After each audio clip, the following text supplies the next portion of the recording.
Okay. So we are there. Okay. તમારા બધાનું ખૂબ ખૂબ સ્વાગત છે. આજે જેમને વિડીયો ઓન સાથે માળા કરેલી છે એમને અભિવાદન કરું છું. જય શ્રી માતાજી, લલિત કુમાર વેદ પ્રભુ, મૈત્રી ત્રિવેદી માતાજી, મૃદુલા માતાજી અને નીલા માતાજી. Thank you very much. તમારા બધાનો ખૂબ ખૂબ આભાર. સાથે માળા કરવાથી એક જેવી રીતે પક્ષીઓ પેલા વી ચેનલમાં ઉડતા હોય ને એકબીજાને મોમેન્ટમ મળે. એક વ્યક્તિની જે ભાવ ભક્તિ હોય શ્રી કૃષ્ણના ચરણોમાં એ બીજાને એનો લાભ મળે છે. સો વેરી હેપી કે તમે બધા જોઈન થયા છો. ઇમ્પોર્ટન્ટ અનધર પોઈન્ટ ઇઝ કે આપણું શ્લોકા રેસાઇટેશન અને અનુવાદ વાંચનનું એક ટેલિગ્રામ ગ્રુપ છે.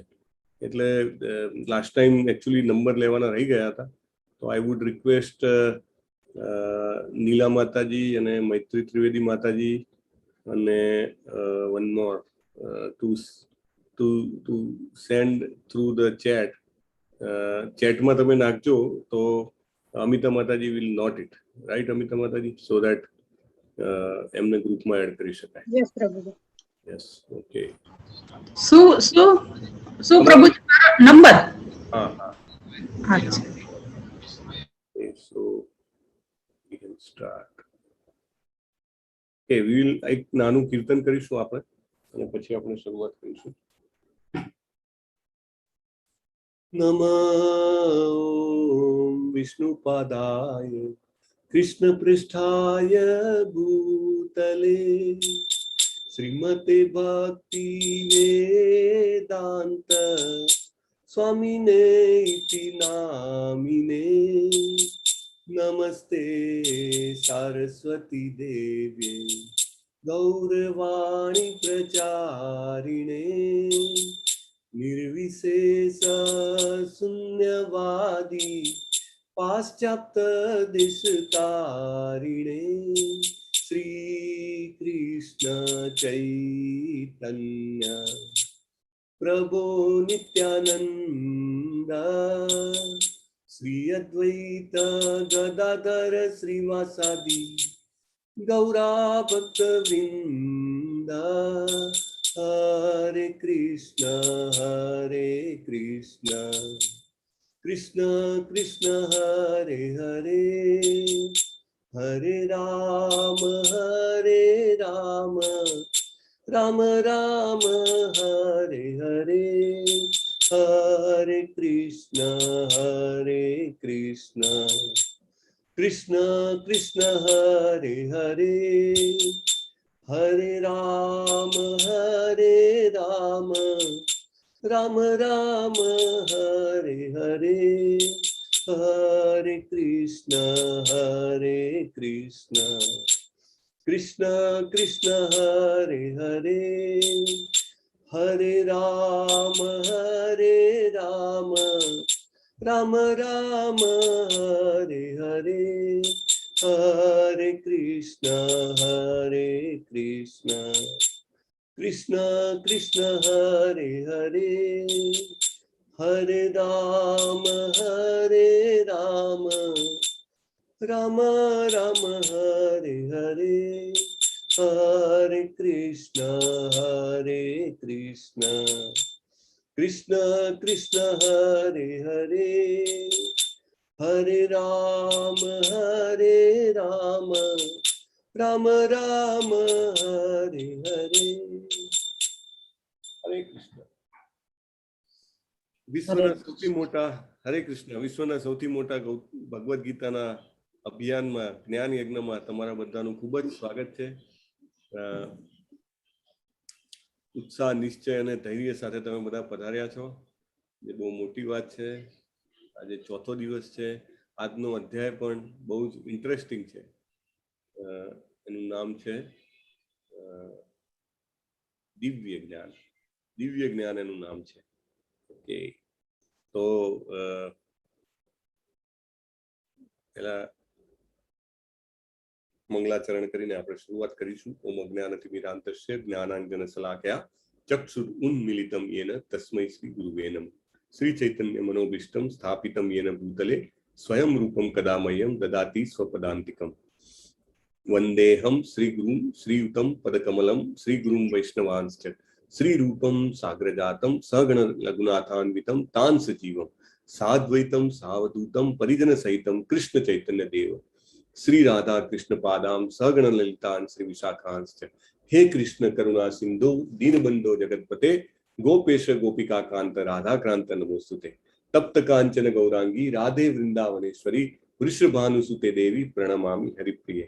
वांछा कल्पतरुभ्यश्च कृपा सिंधुभ्यैव च पतितानां पावनेभ्यो वैष्णवेभ्यो नमो नमः।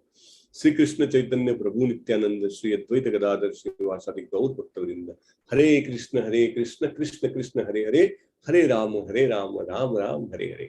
Okay very nice. ओके ચાલો ગઈકાલે જે ત્રીજો અધ્યાય હતો એનું નામ શું હતું કોણ બોલશે? હરે કૃષ્ણ. ચેટ બોક્સમાં પણ વેલકમ છે. અને કર્મયોગ. કર્મયોગ. યસ નીલમ રાવલ માતાજી, થેન્ક યુ વેરી મચ. એના પહેલા બીજો અધ્યાય હતો એનું નામ શું હતું? ગીતાનો સાર.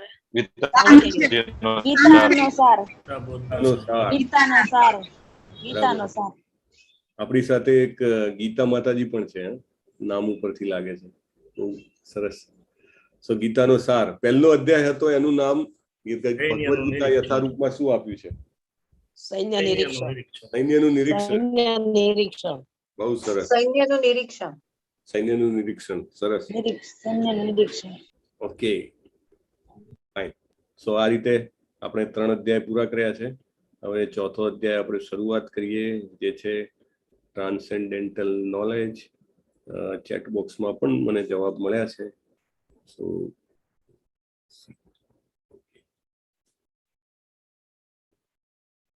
અશોક યાજ્ઞિક પ્રભુએ પણ જવાબ આપ્યો છે. ઓકે, સૈન્યનું નિરીક્ષણ. દિશા માતાજી, મારી સ્ક્રીન દેખાય છે? યસ પ્રભુજી. Thank you. Hare Krishna. So with that આપણે શરૂઆત કરીએ છીએ. અધ્યાય 4 દિવ્ય જ્ઞાન. એ ટ્રાન્સેન્ડેન્ટલ નોલેજ કહેવાય છે એને. તો ભગવદ ગીતા યથારૂપ માંથી આપણે શ્રીલા પ્રભુપાદની જે યથારૂપ ભગવદ ગીતા છે એમાંથી આપણે ચર્ચા કરી રહ્યા છીએ. ભગવદ ગીતાનો ઇતિહાસ, હવે એની હિસ્ટ્રી આવે છે. ભગવદ ગીતાની હિસ્ટ્રી, દરેક વ્યક્તિની હિસ્ટ્રી હોય, દરેક રાષ્ટ્રની હિસ્ટ્રી હોય, દરેક સમાજની હિસ્ટ્રી હોય, એવી રીતે આ ભગવદ ગીતાની હિસ્ટ્રી છે. બરાબર. ભગવદ ગીતા કેટલા વર્ષ પહેલા બોલવામાં આવી હતી? હરે કૃષ્ણ. કેટલા વર્ષ પહેલા ભગવદ ગીતાનું આપણે અર્જુનજીને સંભળાવવામાં આવી હતી? 5000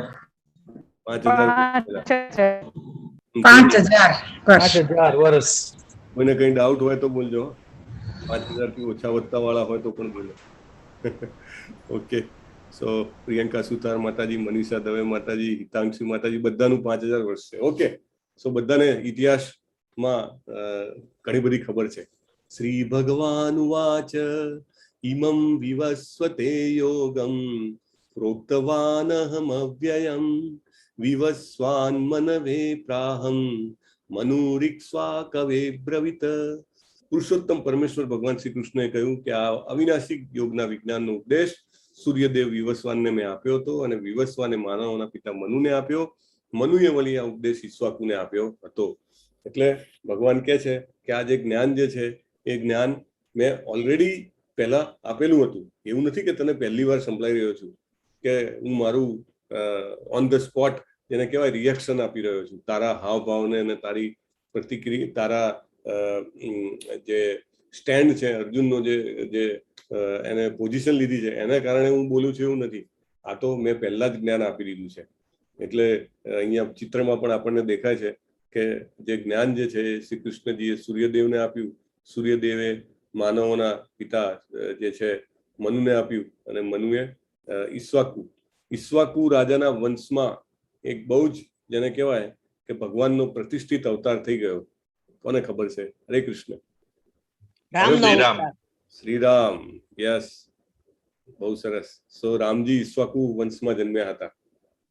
તો ઈક્ષ્વાકુને આપ્યું હતું. તો એ વખતે જે જ્ઞાન જે છે એ રાજાઓને આપવામાં આવતું, ને રાજા જે છે એ રાજા માત્ર જેને કહેવાય પોઝિશનમાં રહીને રાજ્ય ચલાવે એવા નહીં, રાજર્ષિ હતા, રાજા અને ઋષિ બંને સાથે. એટલે પ્રજાને પણ, સામાન્ય પ્રજાને પણ એ આમાં આવરી લેતા હતા, એટલે એમને આપવામાં આવ્યું હતું. એવં પરંપરા પ્રાપ્તમ ઇમં રાજર્ષયો વિદુઃ સકાલે નેહ મહતા યોગે નષ્ટ પરંતપ. હે અર્જુન, આ પરમ વિજ્ઞાન ગુરુ શિષ્ય પરંપરા દ્વારા પ્રાપ્ત થયું. રાજર્ષિઓએ જાણ્યું, કાળાંતરે પરંપરા તૂટી ગઈ અને તેથી વિજ્ઞાન યથાર્થ રૂપમાં લુપ્ત થઈ ગયેલું જણાય છે. આપણે પહેલા અધ્યાયમાં જોયું હતું કે કેબલ ચાર્જ આપણે કરવાનો હોય મોબાઈલનો, તો એ કેબલમાં ડિફેક્ટ હોય તો ચાલે નહીં. પરંપરા is very very very very important. પરંપરા વગરનું કંઈ પણ આવે તો એને વિશ્વાસ કરવો જોઈએ નહીં. કારણ કે અગર પરંપરા જો બ્રેક થઈ ગઈ હોય, કોઈ એમ કે મને જાતે જ જ્ઞાન લાદી ગયું, તો એ જ્ઞાનમાં બહુ જ ખામી હોવાના ચાન્સ છે. પરંપરા એટલે જે શ્રી કૃષ્ણજીએ આપ્યું એ જ જ્ઞાન જે છે, એ જેને કહેવાય કે એક પછી એક વ્યક્તિઓ પાસે આવે અને એ વ્યક્તિ જ્યારે છે એ જ્ઞાનને આપણને આપે તો જ એ જ્ઞાન સાચું કહેવાય. ઘણા બધા સંપ્રદાયો, ઘણા બધા માર્ગો જે છે, excuse me, you can mute yourself. ઘણા બધા માર્ગો એવા છે એવું કે ભાઈ અમે તો પરંપરામાં કોઈ ગુરુ અત્યારે સારા મળતા નથી, એટલે કોઈના ઉપર વિશ્વાસ મુકાયો છે નહીં, એટલે અમે તો ભગવાનને જ ડાયરેક્ટ માનીએ, અથવા તો થોડા વર્ષો પહેલા થઈ ગયા એ વ્યક્તિને જ અમે ગુરુ માનીએ, અને હવે નવા કોઈ માણસો ઉપર વિશ્વાસ કરવાનું ગજુ ચાલતું નથી. બરાબર, પ્રેક્ટિકલ વ્યવહારિક વાત છે કે છાસવારે ઘણીવાર મહિનામાં એકવાર, ઘણીવાર વર્ષમાં એકવાર કોઈને કોઈ બાબાનો કંઈક કૌભાંડ પ્રકાશતો હોય, બરાબર, પેપરમાં, ન્યૂઝમાં બધે ચાલતો હોય, એટલે એમ કે ભાઈ આ બધાની ઉપર વિશ્વાસ મૂકવો નહીં, પરંપરાની વાતમાં જઈશું તો ફસાઈ જઈશું, રાઈટ. પણ એવા એ તમે માર્ક કર્યું હોય તો એમાંના જેટલા મોટા ભાગના જે છે એ એક તો પોતે જ પોતાને જેને કહેવાય કે આધ્યાત્મિક વ્યક્તિ તરીકે સ્થાપિત કરતા હોય છે. એમની ગુરુઓની જે ચેન હોય એ છે કૃષ્ણજી સુધી પહોંચતી નથી હોતી. અથવા તો બીજું એક ઇમ્પોર્ટન્ટ પોઈન્ટ છે કે ભગવાન પોતે ભગવદ્ ગીતામાં પરંપરાનું મહત્વ કહે છે આપણને. એટલે જો આપણે એમ વિચારીએ કે જે સમાજમાં જે થઈ રહ્યું છે એના કારણે હું વિશ્વાસ ન મૂકું, તો એ લોસ બીજા કોઈનો નહીં, આપણા પોતાનો જ છે. કારણ કે એવા દાખલા કદાચ 2-4 જ હશે, અથવા તો સમજો 1 ડઝન દાખલા હશે, પણ એની સામે તમે જુઓ તો પ્રભુપાદ આટલા બધા એમના શિષ્યો મૂકી ગયા છે આપણા માટે, બરાબર. દાખલા તરીકે આપણે પહેલા દિવસે વાત થઈ હતી કે જે નામાનિષ્ઠા પ્રભુ છે, ટેમ્પલ પ્રેસિડેન્ટ ઇસ્કોન મંગલુરુના, એ આમને આ કોર્સ ચાલુ કર્યો, રાઈટ. તો એમના ગુરુ છે, નામ કોઈને યાદ છે તમારામાંથી? નામાનિષ્ઠાદાસજીના ગુરુ અને શિલા પ્રભુપાદના શિષ્ય જય પતાકા મહારાજ. જય પતાકા મહારાજ, યસ, શોભા માતાજી, થેન્ક યુ. સો એ જે જય પતાકા સ્વામી મહારાજ જે છે એ જેને કહેવાય ડિસિપ્લિન સક્સેશનમાં આવેલા છે, રાઈટ. તો એવા જે વ્યક્તિ હોય અને જેને વર્ષોથી પોતાના બધું જ ત્યજીને એ ખાલી કૃષ્ણની ભક્તિ કરવા માટે અને કૃષ્ણ ભક્તિનો પ્રચાર કરવા માટે જ્યારે કાર્ય કરતા હોય, તો એવા જે અધિષ્ઠિત ગુરુ છે એવા વ્યક્તિને ગુરુ બનાવીએ તો આપણું જે છે જીવન જે છે એનો સાચો જે મિનિંગ છે આપણે હાસિલ કરી શકીએ. એટલે ભગવાન અહીંયા પરંપરાનું મહત્વ સમજાવે છે. જ્યારે પરંપરા બ્રેક થાય છે, ભગવાને પણ કીધું કાળાંતરે આ પરંપરા તૂટી એટલે વિજ્ઞાન લુપ્ત થઈ ગયું. કેમ લુપ્ત થઈ જાય? કે એ ઓરિજિનલ શેપમાં રહે નહીં, એનું ડિસ્ટોર્શન થવા મળે, રાઈટ. એક મસ્ત રમત રમાડે છે કોર્પોરેટ્સમાં જે હોય એને ખ્યાલ હશે, પેલું ટીમ બિલ્ડિંગ કે અથવા કોમ્યુનિકેશન સ્કિલ્સની જ્યારે ટ્રેનિંગ હોય ને, તો સમજો 20 પાર્ટિસિપન્ટ હોય તો 20 પાર્ટિસિપન્ટને થોડા અંતરે ઊભા કરી દે. પછી પહેલા પાર્ટિસિપન્ટના કાનમાં એક વાક્ય કે ભાઈ એમાં 5 વસ્તુ હોય કે આ જગ્યાએ આ સમયે આ વ્યક્તિએ પેલી વ્યક્તિને આ કહ્યું એટલું કે, પછી એને કે તું બીજાને કે, બીજો ત્રીજાને કે, એમ કરતા કરતા જયારે 20મા વ્યક્તિ પાસે જાય અને પછી 20મા વ્યક્તિને કે તમે સ્ટેજ પર આવીને તમે કહો કે તમે શું સાંભળ્યું, ત્યારે એ વ્યક્તિ જયારે જે કહેતો હોય છે ને કે તો એ પહેલા વ્યક્તિને કીધેલા મેસેજ કરતા ટોટલ જુદું હોય છે. બોલો. એટલે આમાં શું થાય છે કે જ્યારે સિક્વન્સમાં ડિસ્ટોર્શન આવે, એક વ્યક્તિ ડિસ્ટોર્ટ કરે તો પછી કમ્પ્લીટ ડિસ્ટોર્શન થઈ જાય અને પછી લુપ્ત થઈ જતું હોય છે.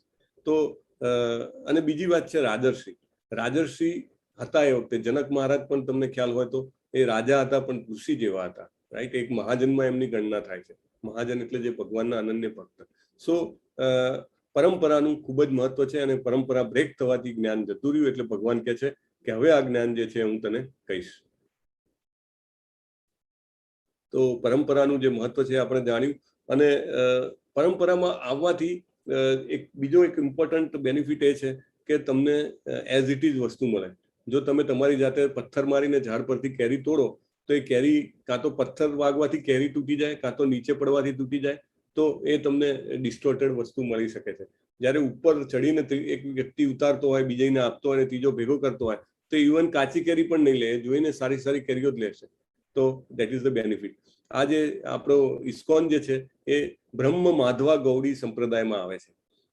એમાં બ્રહ્માજીને જે કૃષ્ણજીએ જ્ઞાન આપ્યું, અને પછી આગળ માધવાચાર્યએ આ જે ગૌડી સંપ્રદાય જે છે એને આગળ વધાર્યો.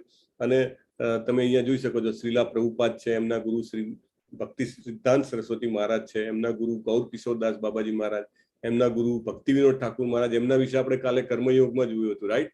એમનો શું પ્રોફેશન હતો ભક્તિ વિનોદ ઠાકુર મહારાજનો? હરે કૃષ્ણ. મેજિસ્ટ્રેટ હતા અંગ્રેજોમાં. મેજિસ્ટ્રેટ હતા, યસ, રાઈટ. સો મેજિસ્ટ્રેટ હતા એ રહ્યા. અને છતાં પણ એ ભક્તિ જે કરતા હતા ભગવાનની, અને એનો પ્રચાર પણ કરતા હતા.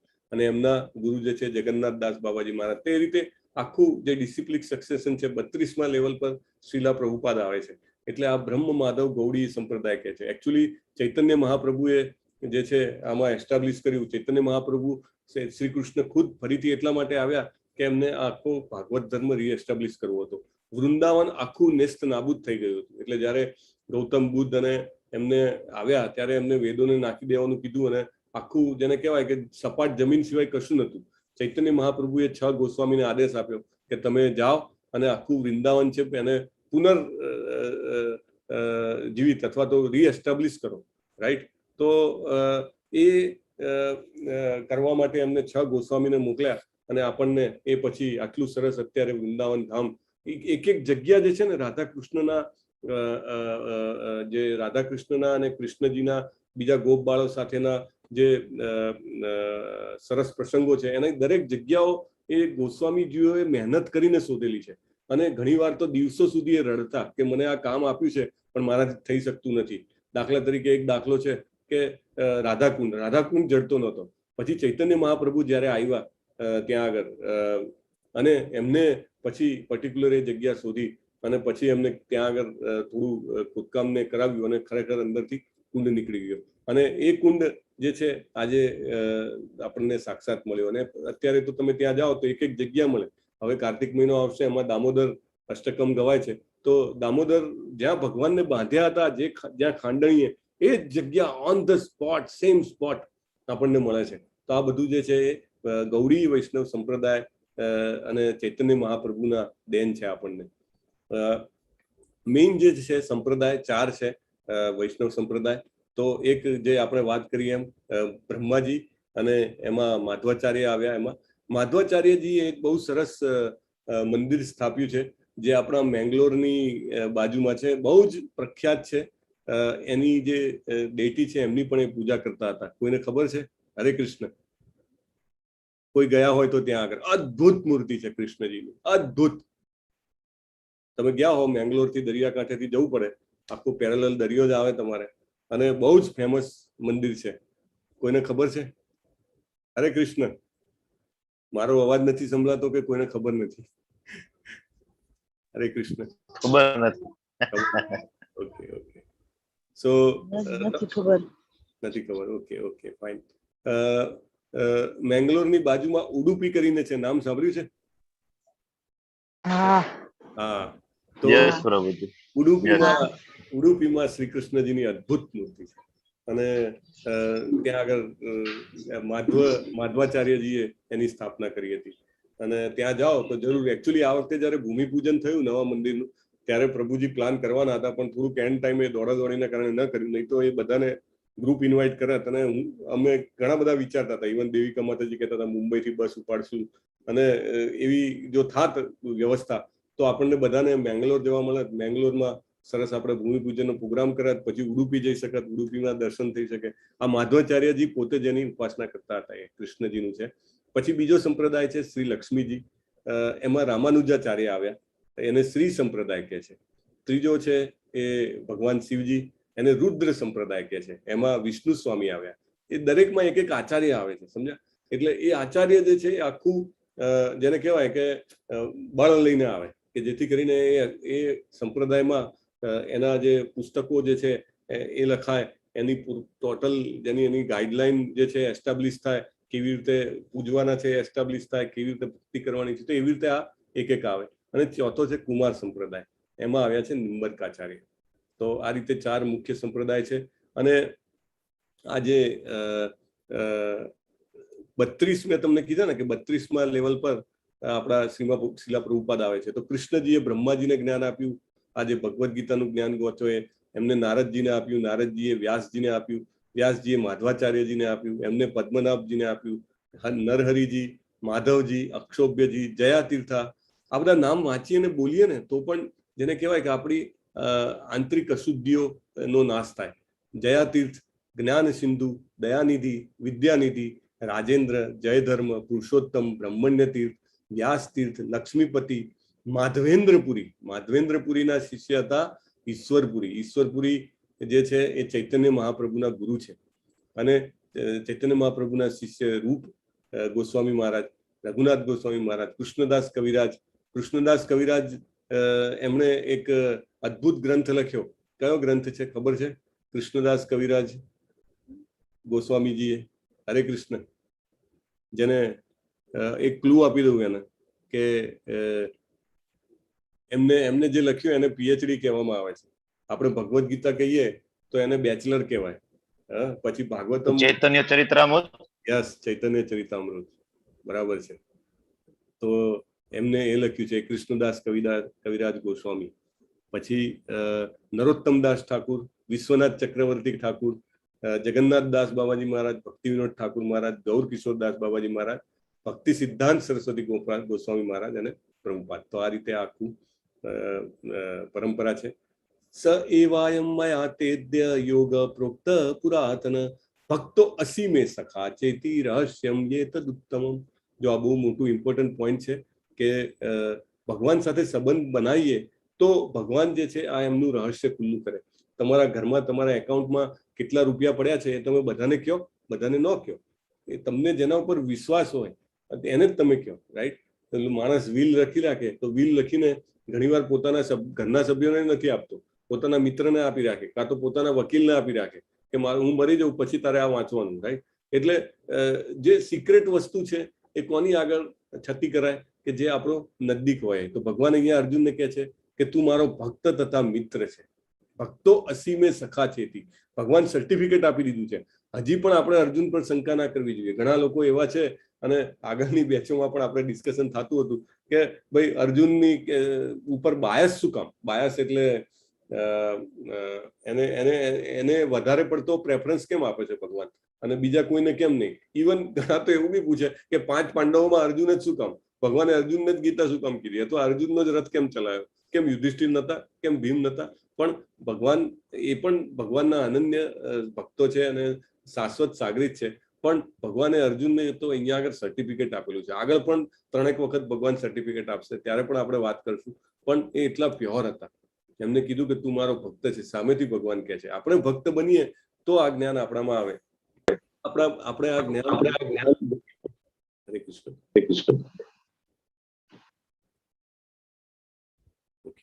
આપણે આ જ્ઞાન મેળવવું હોય તો એની ક્રાઇટેરિયા ભગવાન અહીંયા કહી રહ્યા છે. પહેલું તો પરંપરામાં લિંક પકડવી પડે. લાઈવ વાયર પકડો તો કરંટ લાગે, રાઈટ? આપણે કોઈ પણ ડેડ વાયરને અડીએ તો ના લાગે, રાઈટ? એટલે લાઈવ વાયર હોય એની સાથે મોબાઈલ કનેક્ટ કરીએ તો મોબાઈલ ચાર્જ થાય. એટલે પરંપરા પકડવી પડે. બીજું, ભગવાનના ભક્ત બનવાનો પ્રયત્ન કરવો પડે, રાઈટ? તમે પ્રયત્ન ના કરો અને હું એમ કહું મારો તો આઈક્યુ બહુ જોરદાર છે, મારો તો 300 ઉપર આઈક્યુ છે અને મારી મેમરી પાવર બી જોરદાર છે અને મને બધી લેંગ્વેજ ઉપર પણ સારો કંટ્રોલ છે, તો હું ગીતા વાંચીને જોઈ લઈશ. મારે કોઈને ગુરુ બનાવીને એને કંઈ પૂજવાની જરૂર નથી. તો એ ચાલશે નહીં, એ પરંપરામાં જવું પડશે. બીજું મને એવું થાય કે ભગવાન ભગવાન કરે છે, ભગવાન અલગ વાત છે, મને તો જ્ઞાનથી મતલબ છે, એટલે કૃષ્ણનો છેદ ઉડાડી દો ભગવદ્ ગીતામાંથી અને હું ગીતાનું જ્ઞાન લઈ લઈશ. અને એવી લાખો ગીતાઓ છે, લાખો, કે લોકોએ પોતપોતાના મતલબ પ્રમાણે ગીતા લખેલી છે. એટલે એ બધી ગીતાઓમાં લોકો શું કરે છે, એ જ્ઞાનને પોતાના શબ્દોમાં રજૂ કરવાનો પ્રયત્ન કરે. પ્રભુપાદને કોઈએ પૂછ્યું કે તમારી ગીતા આટલી ફેમસ કેમ થઈ? કારણ કે વિશ્વમાં સૌથી વધારે જેને કહેવાય સર્ક્યુલેટ થયેલી ગીતા હોય તો Bhagavad Gita as it is યથારૂપ છે. તો પ્રભુપાદ કહે કે એમાં બે કારણ છે. એક કારણ તો મેં એમાં કશું મારી સાઈડથી ઉમેર્યું નથી, ઓછું નથી કર્યું કે ચેન્જ નથી કર્યું.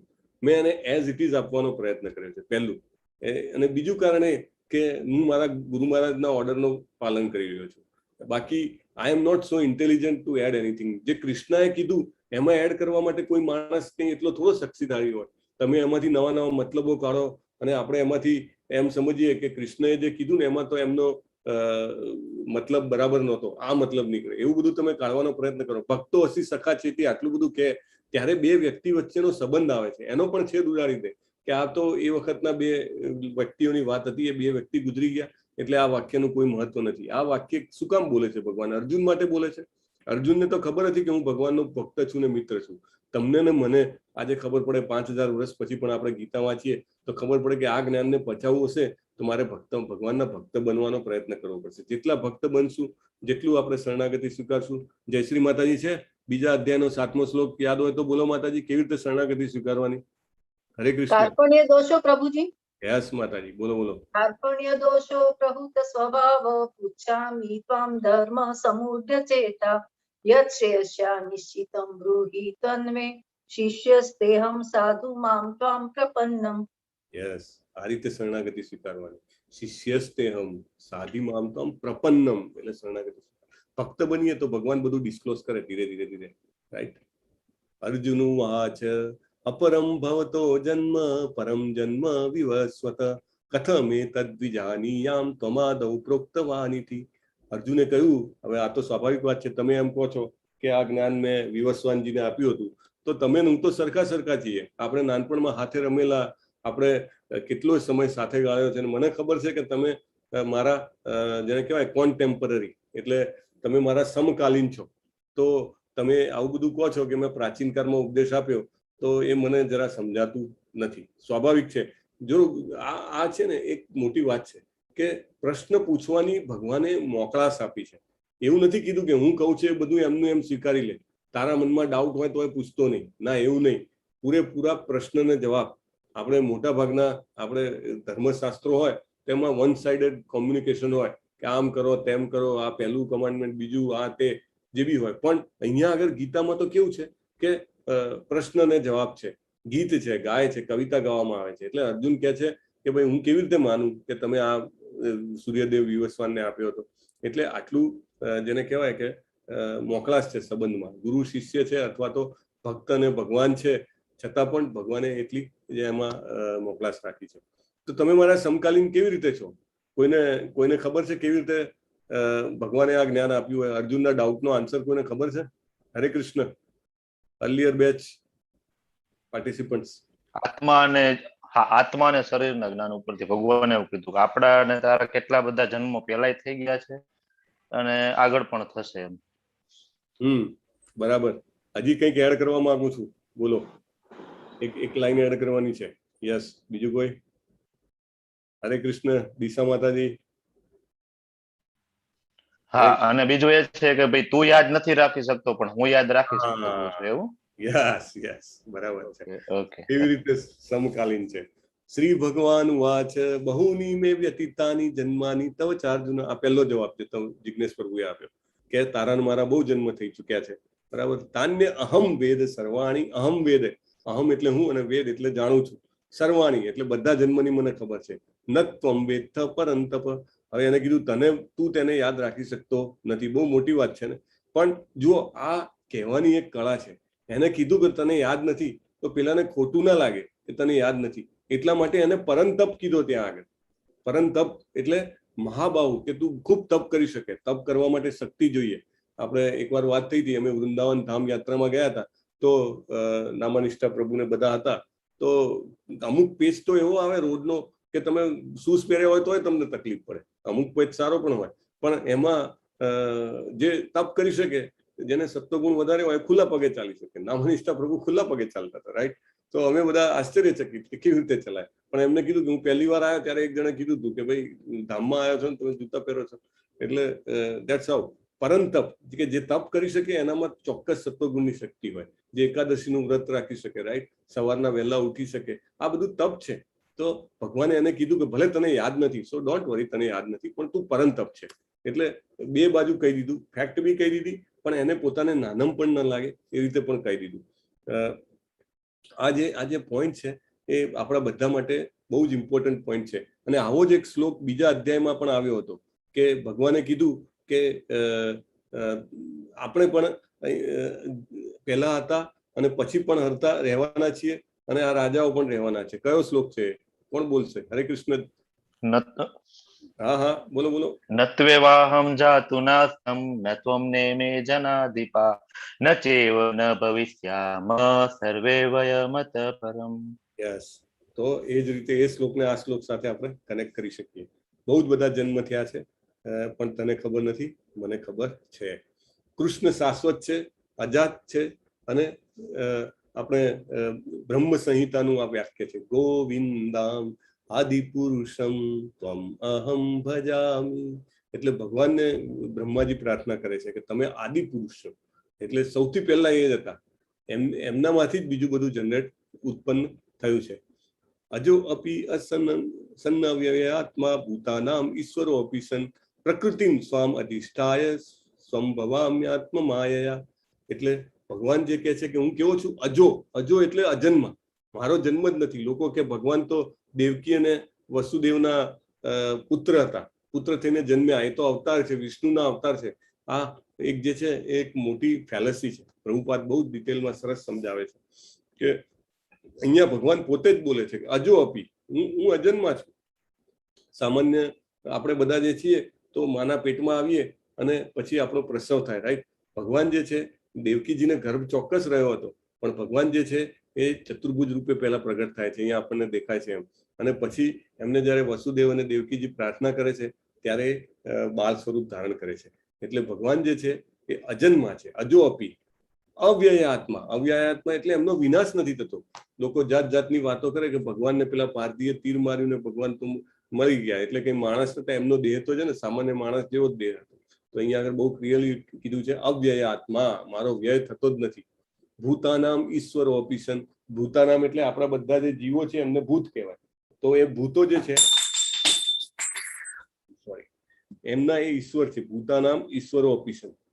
અને પ્રકૃતિમ સ્વામ અધિષ્ઠાય. આ બી બહુ જ ઇમ્પોર્ટન્ટ વાક્ય છે. આપણે એમ કહીએ કે ભગવાન જે આવ્યા ત્યારે ભગવાનને તીર વાગ્યું ને ભગવાનને ક્યારેક ગુસ્સો આવ્યો ને ભગવાને આમ કર્યું, ભગવાને તેમ કર્યું, ભગવાન રજોગુણમાં હતા, ભગવાન તમોગુણમાં હતા, તો એ કૃષ્ણજી છે એમને ભગવાન કેમ કહેવાય? પણ ભગવાને પોતે જ કીધું છે પ્રકૃતિ. પ્રકૃતિ એટલે શું? 3 ગુણોથી જે કામ કરે એ સ્વામ અધિષ્ઠાય. સ્વામ એટલે એમને પોતાને અંદરમાં છે, અધિષ્ઠાય એ એના અધિષ્ઠાતા છે, કંટ્રોલર છે, રાઈટ? સંભવામ આત્મમાયા. આ ચોથું વાક્ય પણ બહુ ઇમ્પોર્ટન્ટ છે. સંભવામી આત્મમાયા. એટલે ભગવાન કે હું મારી પોતાની માયાથી પ્રગટ થઉં છું. આપણે બધા ફોર્સફુલી પ્રગટ થઈએ છીએ. આપણે અહીંયા આગળ આવ્યા, મને ચોઈસ નથી આપી કે હું કયા માતા પિતાના ઘરે જન્મ લઉં, હું કઈ તારીખે જન્મ લઉં એ પણ મારી ચોઈસ નથી, રાઈટ? કયા સમયે જન્મ લઉં એ પણ મારી ચોઈસ નથી. મને કેવું શરીર મળશે એ પણ મારી ચોઈસ નથી, રાઈટ? મારા શરીરનો શું રંગ હોય કે એમાં કેટલી શક્તિ હશે, that was not my choice. પણ જ્યારે ભગવાન આવે છે, આત્મમાયા, કયા માતા પિતાના ઘરે જન્મ લેશે, ક્યારે જન્મ લેશે, રાઈટ? કેવા જેને કહેવાય કે રૂપ સાથે જન્મ લેશે, બધું જ એ પોતાની જાતે નક્કી કરે છે. એ બીજા કોઈને એલાવ નથી. તો આ this is the one of the most important Shloka.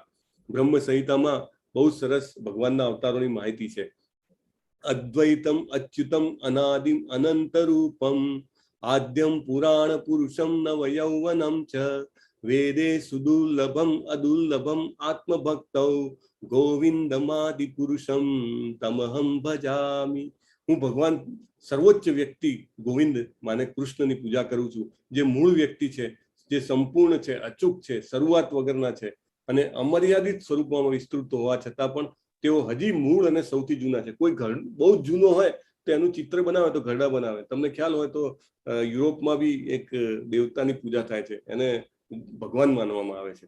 તો એમનું ચિત્ર કે એમની મૂર્તિ જુઓ તો એમને એકદમ ઘરડા બતાવવામાં આવે છે, કારણ કે એ તો કે બહુ જૂના છે ને એટલે એમને ઘરડા. પણ કૃષ્ણજીનું ક્યારે પણ ચિત્ર જુઓ તો હંમેશા તરુણ યુવાન હોય છે. આપણે વાત થઈ હતી યુદ્ધભૂમિમાં પણ એ તરુણ જ હતા, તો એ હંમેશા તાજા નવયુવાન જેવું એમનું સ્વરૂપ છે. આગળ કહે છે રામાદિમૂર્તિ સુકલા નિયમેન તિષ્ઠાન નાનાવતારમ અકરોદ ભવનેષુ કિંતુ કૃષ્ણ સ્વયં સંભવત પરમ પુમાન્યો ગોવિંદમાદિ પુરુષમ તમહમ ભજામિ. હું એ ભગવાન ગોવિંદના સર્વોચ્ચ વ્યક્તિની પૂજા કરું છું, જે હંમેશા રામ, નરસિંહ અને ઘણા અવતારો જેવા વિવિધ અવતારોમાં સ્થિત હોય છે અને કૃષ્ણ તરીકે ઓળખાતા ભગવાનના મૂળ વ્યક્તિ છે. તો આપણને એમ થાય કે ભગવાન ક્યારે આવે, તો હવે ભગવાન એનું જેને કહેવાય કે રીઝન અને એનું એ ટાઈમની જે આખી સિચ્યુએશન હોય એ બતાવે. આ તો બહુ ફેમસ શ્લોક છે અને મહાભારતમાં આપણે બધાએ જોઈને એને ઘસી નાખ્યો છે. ચલો આ શ્લોક ની આઈ રિક્વેસ્ટ તેજસ પ્રભુ હરે કૃષ્ણ શ્લોક વાંચી શકો છો?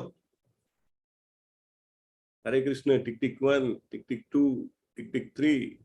ઓકે અમિત. यदा यदा हि धर्मस्य ग्लानिः भवति भारत अभ्युत्थानम् अधर्मस्य तदात्मानं सृजाम्यहम्. હે ભરતવંશી, જ્યાં અને જ્યારે ધર્મનું પતન થાય છે અને અધર્મનું ભારે વર્ચસ્વ જામે છે તે વખતે હું સ્વયં અવતરું છું. હરે કૃષ્ણ. હરે કૃષ્ણ. યસ. સો ભગવાને પહેલી કન્ડિશન આપી, ધર્મનું પતન અને અધર્મનું વર્ચસ્વ જ્યારે થાય ત્યારે ભગવાન સ્વયં અવતરે છે. આ ફોટો છે કલ્કી અવતારનો છે, રાઈટ? તો કીધું શાસ્ત્રોમાં તો ટાઈમ સાથે બધું આપે છે, એટલે એમાં લખે છે કે કલ્કી રૂપે ભગવાન આવવાના છે અને ક્યાં આવવાના છે, કયા ગામમાં જન્મ થવાનો છે, કલિયુગના એન્ડમાં આવશે, રાઈટ? કલિયુગના આપણા 5000 વર્ષ ગયા છે, કલિયુગ 4,32,000 વર્ષનો, એટલે 4,07,000 વર્ષ પછી 4,27,000 વર્ષ પછી ભગવાન આ સ્વરૂપે આવવાના છે. અને આ ધર્મ ત્યારે થયો ત્યારે એના આ બે દાખલા છે કે જ્યારે દેવકી અને વસુદેવનો વિવાહ થાય છે અને દેવકીજી જે છે એ કંસના જેને કહેવાય કે કઝિન સિસ્ટર થતા હતા, તો એને ખૂબ પ્રેમ હતો એમના પ્રત્યે, તો એ પોતે સારથી બને છે. હરે કૃષ્ણ. તમે મ્યુટ કરી દો પ્લીઝ. હા, તો એ પોતે સારથી બને છે. એ સારથીને કહે છે તું ઉતરી જા, આ રથ તો હું હાંકીશ કારણ કે મારી બેનના આજે લગ્ન છે. તો એ લઈને જતો હોય છે ને ત્યારે આકાશવાણી થાય છે ને જેવી ખબર પડે છે કે દેવકીનો 8મો પુત્ર મારો કાળ બનવાનો છે, તો તરત જ જો એમના વાળ ડાબા હાથે પકડીને જમણા હાથથી તલવાર ચલાવવા તૈયાર થઈ જાય છે. પછી વસુદેવ જે છે એ રોકે છે અને વસુદેવજીનું બહુ નામ હોય છે કે કદી ખોટું બોલે નહીં, બહુ જ પવિત્ર પુરુષ, એટલે એ પ્રોમિસ આપે છે કે હું બધા પુત્રો તને આપી દઈશ. તો ત્યારે એને છોડે છે, પણ પાછા એને કારાગારમાં તો પૂરી જ દે છે. એટલે આ જે છે અધર્મનો પ્રચાર થયો. જ્યારે પ્રહલાદજી ઉપર હુમલો કરે છે હિરણ્યકશિપુ, ત્યારે આખો પિલર તોડીને નરસિંહ ભગવાન બહાર આવે છે. એટલે આવા પોતાના ભક્તોના જે કહેવાય ઉપર અધર્મ થાય ત્યારે ભગવાન જરૂર પધારે છે. પરિત્રાણાય સાધુનામ વિનાશાય ચ દુષ્કૃતામ ધર્મ સંસ્થાર્થનાથાય સંભવામિ યુગે યુગે. ભક્તોનો ઉદ્ધાર કરવા માટે આવે છે અને દુષ્ટોનો વિનાશ કરવા અને ધર્મના સિદ્ધાંતોની પુનઃસ્થાપના કરવા માટે હું સ્વયં દરેક યુગમાં પ્રગટ થાઉં છું. સંભવામી યુગે યુગે, એટલે દરેક યુગમાં જે ભગવાન જે છે એ પ્રગટે છે. આપણો નજીકમાં નજીક ભગવાનનો અવતાર કયો છે? હરે કૃષ્ણ. હરે કૃષ્ણ. અધર દેન જિગ્નેશ પ્રભુ, ચૈતન્ય મહાપ્રભુજી. યસ. અચ્છા, okay, thank you. Sorry. No problem, fine. Chaitanya Mahaprabhu 500 વર્ષ પહેલા આવ્યા અને આપણા કલિયુગને ગોલ્ડન કલી કહેવામાં આવે છે, રાઈટ? ઓકે, તો આ રીતે જ્યારે કૃષ્ણજી આવ્યા ત્યારે કેવા ચમત્કારો થાય છે કે એમની સાંકળો જે છે વસુદેવજીની આપોઆપ તૂટી જાય છે, બરાબર? અને ભગવાનના પહેલા તો દર્શન થાય છે, સાંકળો તૂટી જાય છે. ભગવાન કહે છે મને તમે ગોકુલમાં લઈ જાઓ અને આખી યમુના પાર કરે છે વરસતા વરસાદમાં. શેષનાગ, અનંત શેષનાગ એમના ઉપર જેને કહેવાય છત્રી બનીને રહે છે. આ બધું જ્યારે ભગવાન પોતે પ્રધારે ત્યારે જ આ બધી માયા થાય. હવે કૃષ્ણજીને જાણવાથી શું ફાયદો થાય એ ભગવાન કહેશે કે આપણે શું મેળવી શકીએ, આપણે શું કામ એમની ચર્ચા કરીએ છીએ, શું કામ આ ભગવદ્ ગીતામાં રોજ 1 કલાક ઇન્વેસ્ટ કરીએ છીએ. ના કે એની જગ્યાએ મોબાઈલમાં ટાઈમ નીકળે કે કોઈ કંઈક પૈસા કમાવાનું થાય, કાંઈ ઊંઘવાનું થાય, કાંઈ કોઈની જોડે ગપગપાટા લાગે, કાંઈ એમ બધું નથી કરતા આપણે. તો જન્મ કર્મ ચમે દિવ્યમ એવમ યો વેત્તિ તત્વત ત્યક્ત્વા દેહમ પુનર્જન્મ નૈતિ મામેતિ સો અર્જુન.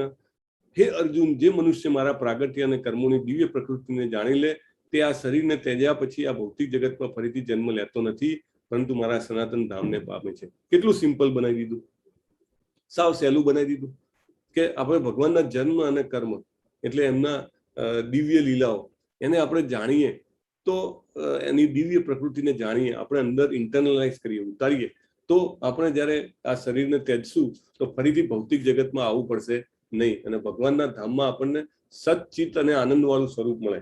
સચ્ચિત અને આનંદ એટલે સત એટલે સનાતન. એ શરીરમાં આપણને આહાર, નિંદ્રા, ભય, મૈથુનની જરૂર ના હોય. એ શરીરમાં આપણને જન્મ, મૃત્યુ, જરા, વ્યાધિ અને આદિ ભૌતિક, આદિ દૈવિક અને આધ્યાત્મિક એ 3 પ્રકારની વિપદાઓ નડે નહીં. બરાબર, એ સ્વરૂપ એવું હોય છે. પછી ચિત્ત, ચિત્ત એટલે એ સ્વરૂપમાં આપણને બધું જ જ્ઞાન હોય, ભૂત, ભવિષ્ય, વર્તમાન અને બધા જ પ્રકારનું જ્ઞાન જે જરૂરી હોય. અને ત્રીજું આનંદ, હંમેશા બ્લિસફુલ. આપણે ધરતી ઉપર મનુષ્ય જીવનમાં આપણને એમ થાય કે મારી પાસે ખૂબ ધન છે અથવા તો મારે મનો ઈચ્છિત જેટલી ઈચ્છાઓ છે બધી પૂરી થઈ છે તો મને બહુ આનંદ છે. પણ એ બધું કેવું છે? ટેમ્પરરી. એક દિવસ આવશે ને મારે આ શરીર છોડવું પડશે, પટ દઈને બધું જતું રહ્યું. મેં બહુ ડિગ્રીઓ લીધી, હું ખૂબ ભણ્યો અને એ બધું જ્ઞાન જે છે એ ક્યાં સુધી? શરીર હોય ત્યાં સુધી, અથવા તો શરીર હોય પણ મેમરી હોય ત્યાં સુધી. મેમરી ગઈ તો બધું ગયું, રાઈટ? તો એવી રીતે ભગવાનના ધામમાં જ્યારે આપણે જઈએ તો આપણને શાશ્વત જ્ઞાન મળે, શાશ્વત આનંદ મળે, હંમેશા આપણે આનંદિત થઈ શકીએ.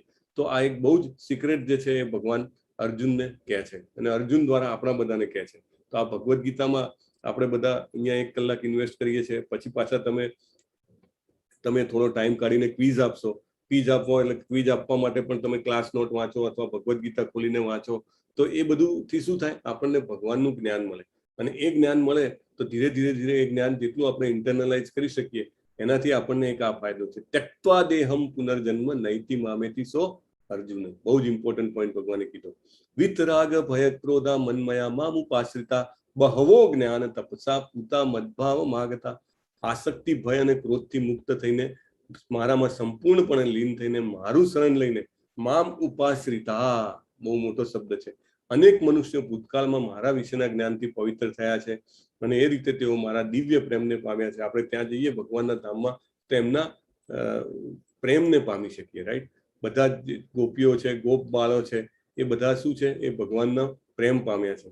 તો એ આપણે જેમ શરણ લઈએ એમ આપણે ભગવાનનો પ્રેમ પામી શકીએ. તો આપણા અને કૃષ્ણજી વચ્ચે શું તફાવત છે? તો એક તો એમનું સ્વરૂપ જે છે એ કાયમી છે, એટલે શાશ્વત સ્વરૂપ એનું એ જ છે, બરાબર? તો એ એમનું એક અદ્વૈત અચ્યુત અનાદિ અનંત રૂપમ, એ એમનું શાશ્વત સ્વરૂપ છે. આપણું સ્વરૂપ કેવું છે? ઇવન હું તો 1 વર્ષ પહેલા જેવો હતો, મારો ફોટો જોઉં તો અત્યારે બી મારો ફોટો એવો નથી. મારા 10 વર્ષ પહેલાનો ફોટો તો oh my God, I can not compare. અને કદાચ 2 વર્ષ પછીનો મારો ફોટો હશે તો આઈ મે બી ડિફરન્ટ, રાઈટ? તો આપણું સ્વરૂપ તો કામ ચલાવ છે અને કદાચ થોડા વર્ષો પછી તો ખાલી. તો આપણું સ્વરૂપ એવું છે. બીજું, એમનું શરીર આધ્યાત્મિક છે એટલે દિવ્ય છે. દિવ્ય કહેવાય ને એવું એમનું શરીર છે.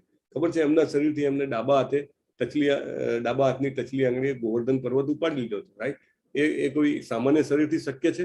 આપણે કોઈને મોટામાં મોટા પહેલવાનને કહીએ કે તારી ડાબી આંગળીથી તું 50 કિલો ઉઠાઈ બતાય, ઉઠાઈ શકે? ના ઉઠાઈ શકે. તો એમનું શરીર આધ્યાત્મિક છે. આપણું શરીર કેવું છે? ભૌતિક છે.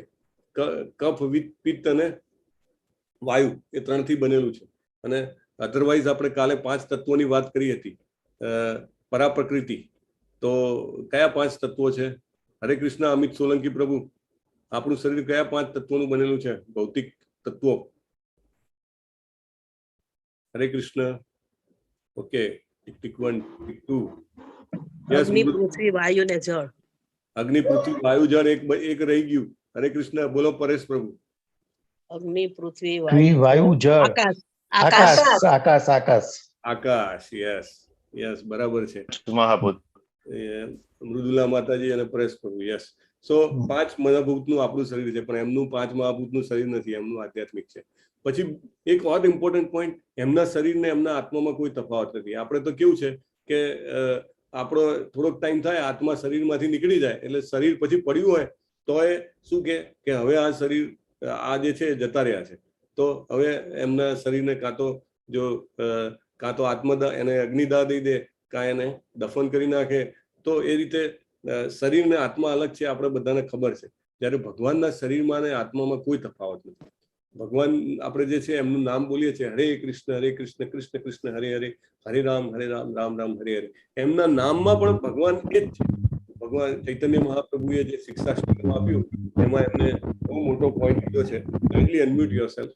એમાં એમને કીધું, નામકારી બહુધા નિજ સર્વશક્તિ તત્રાર્પિતા નિયમિત સ્મરણેન કાલ એતાદૃશી તવ કૃપા ભગવન મમાપી દુર્દૈવમ ઈદૃશમ ઇહા જનિનાનુરાગ. પ્રભુજી, I can't You can? Okay, I am also not able to mute. Kamal Patel પ્રભુ, હરે કૃષ્ણ. તમે તમારી જાતને મ્યુટ કરો. Okay, thank you. સો નામમાં ખૂબ શક્તિ મૂકી છે. એટલે ભગવાનનું નામ, ભગવાનના ગુણ, ભગવાનનો કર્મ, ભગવાનની લીલાઓ, એમનું શરીર અને એમના આત્મામાં કોઈ તફાવત નથી. કેમ ચૈતન્ય મહાપ્રભુ તરીકે ભગવાન પોતે કહેવા આવ્યા કે કલિયુગમાં આપણે ભગવાનને બીજા કોઈ રીતે ન ટચ કરી શકીએ, તો એમનું નામ તો છે. જેવું આપણા જીવ ઉપર એમનું નામ નાચે એવું તરત જ એ જે છે પ્રદર્શિત થાય છે. યસ, હિતાંક્ષી માતાજી, અગ્નિ જલ વાયુ આકાશ બરાબર છે. કૃષ્ણ માયાના નિયંત્રક છે અને આપણે માયાના અંદરમાં છીએ, રાઈટ? પ્રકૃતિ સંભવામી આત્મ માયા, આગલા શ્લોકમાં કીધું. બહુ મોટો પોઈન્ટ છે. એટલે માયાની ઉપર છે ભગવાન, આપણે માયાની અંદરમાં છીએ. યે યથા મામ પ્રપદ્યન્તે તાંસ તથૈવ ભજામ્યહમ તાન મમ વર્તમાનું વર્તન્તે મનુષ્યા પાર્થ સર્વસ. જેઓ જેવી રીતે મને શરણાગત થાય છે તે હું તેને ફળ આપું છું. હે પાર્થ, સર્વ મનુષ્યો મારા માર્ગનું સર્વથા અનુસરણ કરે છે. એટલે જેટલી એક સ્ટેપ આપણે આગળ જઈશું, ભગવાન એટલું જ જેને કહેવાય કે આપણને એમના પ્રેમનું, એમના જ્ઞાનનું, એમના આનંદનું ફળ આપે આપણને. જેટલા આપણે એટલે જ તો કહીએ છીએ કે એક માળા ચાલુ કરીએ, ભગવાનને રોજ થોડું ધરાવવાનું ચાલુ કરીએ, આપણો પેલો જૂનો સંબંધ છે ને પાછો એસ્ટાબ્લિશ થવાનું ચાલુ થઈ જાય, રાઈટ? તો એ કરવાની બહુ જ જરૂર છે. દાખલા તરીકે અહીંયા આગળ દેખાય છે કે યશોદા મૈયા કૃષ્ણ ભગવાનને સ્નાન કરાવી રહ્યા છે, અદભુત, બરાબર? તો ભગવાન પણ માને એટલો જ આનંદ આપે છે, રાઈટ? એમને જાતનો એમને એક માતા તરીકેનો જેટલો વાત્સલ્યનો આનંદ જોઈતો હોય એ બધો ભગવાન આપે છે. ગાય જે છે એ ભગવાનના ચરણ સ્પર્શ કરે છે, ભગવાન એને પાછી બાથમાં ભરી લે છે. જોયું તમે? પછી શિશુપાલ જે છે એને ભગવાનને બહુ જ જેને કહેવાય કે ગાળો દીધી અને 101મી ગાળે સુદર્શન ચક્ર ભગવાનના હાથમાંથી નીકળીને એનું ગળું કાપી નાખ્યું. પછી આ એક બી કથા છે કે પેલી ફળ વેચવા વાળી બધા ફળ ભગવાનને દઈ દે છે, પછી ટોપલામાં જોઈએ તો આખું ઝવેરાતથી ભરાઈ જાય છે. ગોપ બાળ જે છે એ ભગવાનના ચરણ દબાવે તો સામે ભગવાન પણ એમના જેને કહેવાય કે માલિશ કરી આપે છે. તો ભગવાન યે યથામામ પ્રપદ્યન્તે, જેટલી આપણે ભગવાનની તરફ આગળ વધીશું, ભગવાન કહે છે હું એટલો તમારી. આ કોઈ પ્રભુપાદ નથી કહેતા હો એમની ગીતામાં. આ કોઈ એવું કહેવાય કે કોઈ રચેલી, મનની રચેલી વાત નથી. ભગવાન પોતે આવીને કહી કે આપણને યે યથામામ પ્રપદ્યન્તે. આપણે જેટલા આગળ વધશું, જેટલી વાર ભગવાનને યાદ કરશું, ભગવાન એટલી વાર આપણી નજીક વધારે આવશે, રાઈટ? તો ભક્તિ યોગના 9 તબક્કા છે. એને ભક્તિ રસામૃત સિંધુમાં પ્રભુપાદ ઉદાહરણ આપે છે.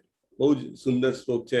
આદૌ શ્રદ્ધા તત સાધુ સંગો ભજન ક્રિયા તતો અનર્થ નિવૃત્ત સ્યાત તતો નિષ્ઠા રુચિ તત અથા શક્તિ તતો ભાવ તત પ્રેમાભ્યુદંચિત સાધકાનામ અયમ પ્રેમના પ્રાદુર્ભાવ એ ભવેત્ક્રમ. સૌથી પહેલા શ્રદ્ધા. તમારા બધામાં થોડીક શ્રદ્ધા હતી એટલા માટે તમે આ કોર્સમાં જોડાયા. નહીં તો આજના જમાનામાં કોણ 1 કલાક પોતાનો 18 દિવસ સુધી 1 કલાક એમાં કહેવાય કે મૂકવા માટે આવે? તો એક શ્રદ્ધા જોઈએ.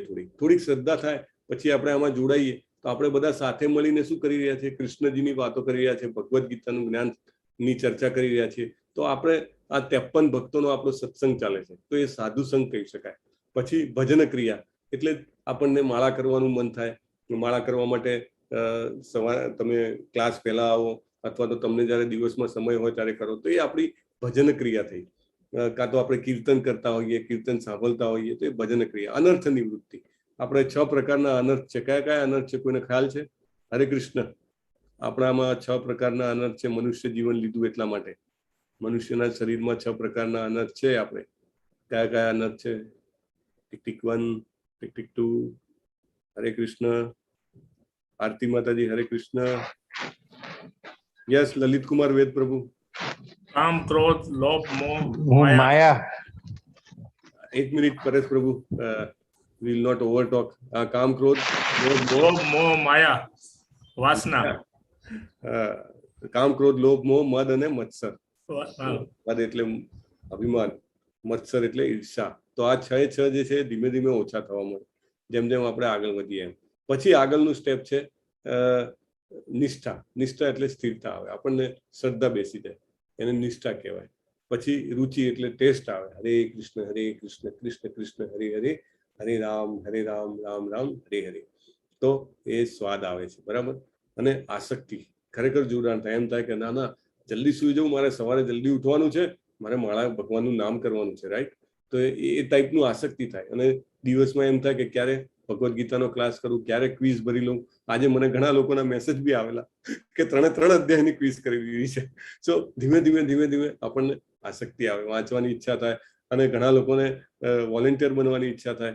આજે વોલેન્ટિયરના ગ્રુપમાં નવા વોલેન્ટિયર્સ બી ઘણા બધા એડ થયા છે. તો એ કરવાની ઈચ્છા ક્યારે થાય, એક આપણને થોડીક આસક્તિ થાય, નહીં આ ભગવાનનું કામ છે, આ બાને હું ભગવાનને યાદ કરીશ, રાઈટ. 24 કલાકની આપણે યાદ નથી કરી શકવાના, પણ એના માટે કામ કરીએ તો આપણને યાદ રહે. પછી ભાવ આવે, પ્રેમ આવે થોડો, અને પછી શુદ્ધ પ્રેમ જેને કહેવાય એ આવી શકે. તો આ જે છે એ સ્ટેપ્સ હતા, પણ એની 9 પ્રક્રિયાઓ જે છે, એ 9 પ્રક્રિયાઓ ભક્તિની જે છે આ છે. શ્રવણમ કીર્તનમ વિષ્ણુ એટલે સાંભળવાનું. આપણે હરે કૃષ્ણ બોલીએ તો આપણા કાનમાં સંભળાય. એટલે દાખલા તરીકે કાન એ હવન કુંડ છે, ને એમાં હરે કૃષ્ણનું મંત્ર આહુતિ જે છે એમના અંદર જયા કરે, તો એ શ્રવણમ. આપણે ભગવદ્ ગીતાનું જ્ઞાન સાંભળીએ છીએ. શ્રવણમ. કીર્તનમ એટલે બોલવું, તો કીર્તન કરીએ આપણે, એ કીર્તનમ. યાદ રાખવું, વિષ્ણુ સ્મરણમ, પાદ કમલની સેવા કરવી. હરે કૃષ્ણ. સ્મિતા દેસાઈ માતાજી હરે કૃષ્ણ. ઓકે. દેટી પૂજા, પ્રાર્થના કરવી, દાસ્યમ કરવું, મિત્ર તરીકે સેવા આપવી, સાખ્યમ અને આત્મનિવેદનમ. તો આ બધા એક્ઝામ્પલ્સ છે. આ પહેલું એક્ઝામ્પલ જે છે એ કોનું છે? શ્રવણમ. કોણે બહુ સરસ શ્રવણમ કર્યું હતું? Quickly, 1 by 1. Parikshit Raja. Parikshit Raja. Okay. Dipal માતાજી બોલો, બીજું એક્ઝામ્પલ કોનું હતું? આજે કીર્તનમ કોણે કર્યું? મીરાબાઈ છે. અને સુખદેવ ગોસ્વામી પણ એમાં આવે. પછી સ્મરણમ કોણ છે? આ પ્રહલાદ. કોણ છે? પ્રહલાદજી. ઓકે. પણ અત્યારે ફોટો જે છે કોનો છે? હરે કૃષ્ણ. હરિદાસ ઠાકુર. યસ, જલ્પા માતાજી, રાઈટ. પાદ સેવનમ કોણ આવે? પાદ લક્ષ્મી માતા. એટલે ભગવાનને ભજીએ તો લક્ષ્મીજી તો એમને તો એમના ચરણ જોઈએ એટલે આવી જ જાય પાછળ. અર્ચનમ. ભગવાનની અર્ચના, પૂજા સેવા કરવી. પૂજા સેવા કરવી. કોણ છે? હરે કૃષ્ણ. પૃથુ મહારાજ. વંદનમ કોણે કર્યું? ધ્રુવ મહારાજ. અને એક બીજો પણ દાખલો છે જે બહુ જ સરસ, જેને કહેવાય વંદન કરતા હતા. આઈ થિંક લેવલ 2 ના પણ આમાં ઘણા લોકો છે. આપણે પ્રહલાદજી. જે ગોકુળમાં જાય છે, વૃંદાવનમાં, તો સીધા ત્યાં સમાધિસ્થ થઈ જાય છે. પેલી જમીનમાં આખા પડીને ભગવાનના ચરણ શોધે છે. અક્રૂરજી છે ને? ઓકે. દાસ્યમમાં સૌથી મોટું ઉદાહરણ હનુમાનજી. મિત્ર કોણ? અર્જુન મહારાજ. આત્મનિવેદન. આખું પોતાનું ધડ જ આપી દીધું. કોણે આપી દીધું? લ્યો ભગવાન, મારા માથા ઉપર પગ મૂકો. કોણ? હરે કૃષ્ણ. બલિરાજા. યસ, બલિરાજા. તમે બધા એકદમ પરફેક્ટ જવાબ આપ્યા છે. તો આ રીતે નવધા ભક્તિ થઈ શકે.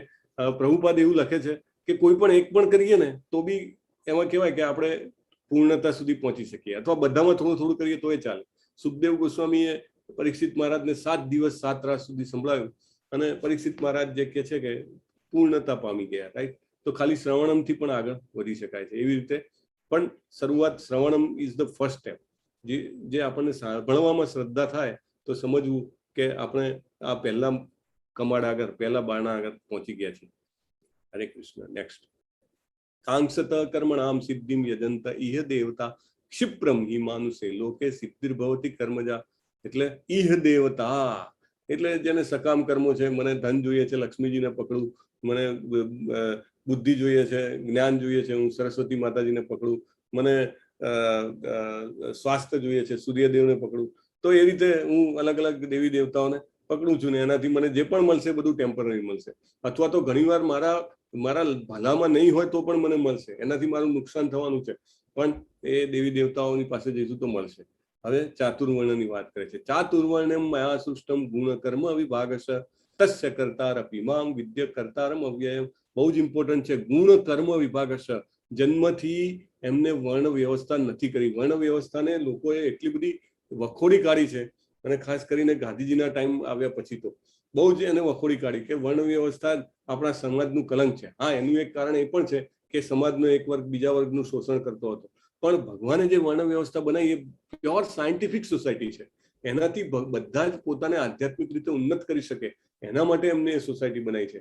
આજે પણ ઇસ્કોનના ઘણા બધા જેને કહેવાય કે વિલેજીસ એસ્ટાબ્લિશ છે કે જેમાં પરફેક્ટ રીતે વર્ણ વ્યવસ્થાને એસ્ટાબ્લિશ કરી છે. પ્રભુપાદે કીધું હતું કે over a period of time when this ISKCON will mature then proper જેને કહેવાય વર્ણાશ્રમ arrangement will come in place. એટલે આ જે છે ગુણ અને કર્મ ઉપર છે. આપણે પહેલા દિવસે બી આઈ થિંક દાખલોની વાત થઈ હતી. એટલે વ્યક્તિ જ્યારે જન્મે અને જ્યારે ગુરુકુલમાં જાય ત્યારે જ એના ગુણ જોઈને જ ગુરુ નક્કી કરે. એક જ પિતાના 4 બાળક હોય તો એ 4 અલગ અલગ હોઈ શકે છે, અને એ જે છે એ પોતપોતાનું કામ કરીને, એવું નથી કે શુદ્ર એટલે નીચેનો વ્યક્તિ છે. દાખલા તરીકે આપણા શરીરમાં પગને શુદ્ર સાથે ગણ્યા છે, બરાબર, અને જે આપણું માથું છે એને બ્રાહ્મણ સાથે ગણ્યા છે, આપણા હાથ છે એને ક્ષત્રિય સાથે ગણ્યા છે, પેટ છે એને વૈશ્ય સાથે. તો એવું કહેવાય કે પગ નહીં હોય તો ચાલશે? પગ તો જોઈએ જ ને. એવી રીતે દરેક વ્યવસ્થામાં દરેકની જરૂર છે, પણ એ કામ કરીને ભગવાનને પામી શકે એટલા માટે એ બનાવ્યું છે. તો આ જે સૃષ્ટિ છે એ ભગવાને કરી હતી, પણ પ્રભુપાદ લખે છે unfortunately it did not last અને ઇટ મે રિવાઇવ. નમામ કર્મણી લિંપંતી નમે કર્મફલ એસ્તુ. આ બધા કે ભગવાન આવે છે અને પછી ભગવાન માયામાં પડી જાય છે, ભગવાન ગોપીઓ જોડે રમે છે, અને એટલે શું કે એમને આપણા લેવલ પર આપણે ગણીએ છીએ. ભગવાને પહેલા પણ કીધું સમભવામી આત્મ માયા, હું મારી માયાથી જન્મું છું. હવે ફરીથી કહે છે કે મારા કર્મ જે છે એ મને પ્રભાવિત કરતા નથી. આપણે કંઈ પણ કામ કરીએ, હું ચાલતો હોઉં ને 4 કીડીઓ મળી જાય તો મને ખબર ના હોય તો પણ એ કર્મ મારી ઉપર લાગે, પણ ભગવાન કહે છે કે મને કોઈ કર્મ પ્રભાવિત કરતું નથી, અને મને કર્મના ફળની આકાંક્ષા પણ નથી. હું એના માટે કામ કરતો નથી. અને પણ આપણને જો આ ખબર પડી જાય કે ભગવાન આવા છે તો આપણને પણ આપણા કર્મોના ફળ લાગે નહીં. પ્રભુપાદ કહે છે કે મનુષ્ય જીવન જીવશું એટલે કંઈક નું કંઈક તો આપણાથી ખોટું પાપ થયા કરે, પણ જો આપણે ભગવાનને જાણવાનો પ્રયત્ન કરીએ તો એ આપણું શું થાય? અકર્મ થાય. ખ્યાલ છે?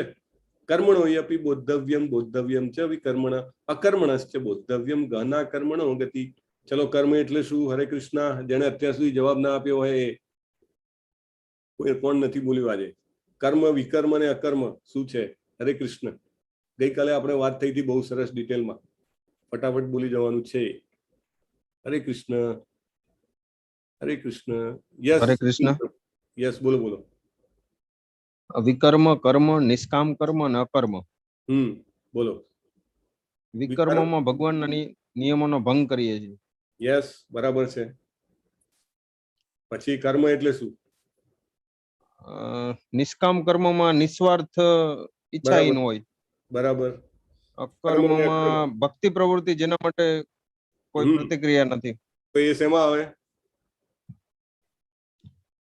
હરે Krishna. Anybody else? Now floor is open. કર્મ અને અકર્મ બે બાકી છે. હરે કૃષ્ણ. ઓકે ઓકે, જલ્પા માતાજી બોલો. અકર્મ પ્રભુજી દરેક પ્રવૃત્તિ આપણે જે બી કરીએ એમાં કૃષ્ણ ભગવાન સેન્ટ્રિક જે બી પ્રવૃત્તિ કરીએ એને આપણે અકર્મ કહેવાય, જેમાં આપણે બીજું કોઈ જ ભાવના ન હોય, બસ કૃષ્ણ ભક્તિની ભાવના રહે. પરફેક્ટ માતાજી. અને કર્મ કોને કહેવાય? પવિત્ર છે, વેદોનું પાલન કરાય, આખીરમાં મૃત્યુલોક પર પાછા આવવાનું. એ જલ્પા માતાજી, તમારે બીજો કોઈ આન્સર છે? પહેલા તમે બોલી લ્યો, પછી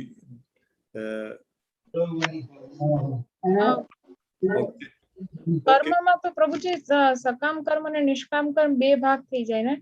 હા, પણ આપણે ગઈકાલે જે વ્યાખ્યા જોઈ હતી એ પ્રમાણેની આપણે વાત કરીએ છીએ. એટલે ઇટ્સ અ નોર્મલ કર્મ, બરાબર.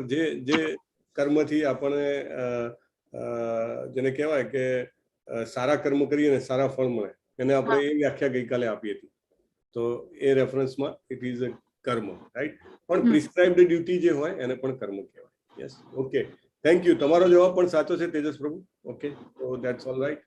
તો અનેક પ્રકારના કર્મો હોય છે. યસ્ય સર્વે સમારંભા કામ સંકલ્પ વર્જિતા જ્ઞાનાગ્નિ દગ્ધ કર્માણમ તમાહુ પંડિતમ બુધાય પશ્યેદ. તો જે કર્મમાં અકર્મમાં કર્મ જુએ, સર્વ મનુષ્યોમાં બુદ્ધિમાન હોય, સર્વ પ્રકારના કર્મોમાં પરવાયેલો હોય, છતાં દિવ્ય અવસ્થામાં રહેલો હોય છે. તો એવો વ્યક્તિ જે છે, દાખલા તરીકે શ્રીલા પ્રભુપાદ છે, રાઈટ. એમને જીવનમાં ઘણા બધા કામ કર્યા. તો એ કામ જે છે એ એમના કામ જે છે એ આવા દિવ્ય અવસ્થામાં રહેલા કહી શકાય. અકર્મ જે છે, નારદજી ભગવાનનું હંમેશા નામ લેતા હોય છે અકર્મમાં આવે એટલે. આપણે હરે કૃષ્ણ મહામંત્રનો જપ કરીએ તો આપણા બીજા બધા કર્મો જે છે મૂળિયાથી ઉખડી જાય અને એને અકર્મ કહી શકાય. त्यक्त्वा कर्म फलासंगम नित्य तृप्तो निराश्रय कर्मण्य अभिप्रवृत्तो अपि नैव किंचित करोति स. પોતાના કર્મોના ફળોની સર્વ આસક્તિનો ત્યાગ કરી સદા સંતુષ્ટ તથા સ્વતંત્ર રહી સર્વ પ્રકારના કાર્યોમાં પરવાયેલો હોવા છતાં કોઈ સકામ કર્મ કરતો નથી. યદચ્છાલાભ સંતુષ્ટો દંડમ વાતિતો વિમત્સર સમ સિદ્ધાવ સિદ્ધૌ ચ કૃત્વાપી ન નિબધ્યતે. શું કે છે? અનાયાસે થતા લાભથી સંતુષ્ટ રહે છે, દ્વૈત ભાવથી રહિત તથા ઈર્ષા કરતો નથી, સફળતા નિષ્ફળતામાં સ્થિર રહે છે, કર્મ કરતો હોવા છતાં પણ બદ્ધ થતો નથી. ગત સંગસ્ય મુક્તસ્ય જ્ઞાનાવસ્થિત ચેતસ યજ્ઞાચરત કર્મ સમગ્રમ પ્રવિલીયતે. ભૌતિક પ્રકૃતિના ગુણો પ્રત્યે જે અનાસક્ત છે, દિવ્ય જ્ઞાનમાં સંપૂર્ણપણે સ્થિત થયેલો છે, તે સંપૂર્ણપણે દિવ્યતામાં લીન થાય છે. બ્રહ્માર્પણમ બ્રહ્મ હવિ બ્રહ્માગ્નૌ બ્રહ્મણાહુતમ બ્રહ્મૈવ તેન ગંતવ્ય બ્રહ્મ કર્મ સમાધિના. જે મનુષ્ય કૃષ્ણ ભાવનામાં પૂરેપૂરો તલ્લીન રહે, આધ્યાત્મિક યોગદાનને કારણે અવશ્ય ભગવત ધામની પ્રાપ્તિ થાય છે. અવશ્ય લખ્યું છે. અને એમાં હવન પણ બ્રહ્મ છે, અર્પિત આહુતિ પણ બ્રહ્મ છે, અને બધું જ જે છે બ્રહ્મ રૂપે હોય છે. અથવા તો બ્રહ્મ જિજ્ઞાસા, મનુષ્ય શરીર શેના માટે મળ્યું છે? બ્રહ્મની જિજ્ઞાસા કરવા માટે મળ્યું છે. દૈવમેવા પરે યજ્ઞમ યોગિન પર્યુપાસતે બ્રહ્મા નાવ પરે યજ્ઞમ યજ્ઞે નૈવોપજૂયતિ. એટલે વિવિધ પ્રકારના યજ્ઞો દ્વારા દેવોને સારી રીતે પૂજે. કેટલાક પરબ્રહ્મ રૂપી અગ્નિમાં યજ્ઞ પણ કરે છે. પ્રશ્ન છે કે કળિયુગમાં કયો યજ્ઞ સર્વથા પ્રભાવકારી અને ઉત્તમ છે? નામ જપ. જપ યજ્ઞ. સંકીર્તન યજ્ઞ. સંકીર્તન કૃષ્ણ મહામંત્રનો જપ કરવો. યસ યસ યસ, બરાબર છે. સર્વેન્દ્રિયાણી કર્માણી પ્રાણ કર્માણી ચાપરે આત્મ સંયમ યોગાગ્નૌ જુવતી જ્ઞાન દીપતે. મન અને ઇન્દ્રિયોના નિગ્રહ દ્વારા આત્મ સાક્ષાત્કાર પ્રાપ્ત કરવામાં રુચિ ધરાવતા બીજા લોકો બધી ઇન્દ્રિયો તથા પ્રાણવાયુના કાર્યોને સંયમિત એવા મનરૂપી અગ્નિમાં આહુતિ રૂપે અર્પણ કરે છે. કાલે આપણે પેલું ઉદાહરણ જોયું હતું રથનું, તો એમાં ઘોડા છે શેનું પ્રતીક કરે છે? ઘોડા શું છે? હરે કૃષ્ણ. ઇન્દ્રિયો. પછી લગામ શું છે? મન. પછી સારથી કોણ છે? બુદ્ધિ. અને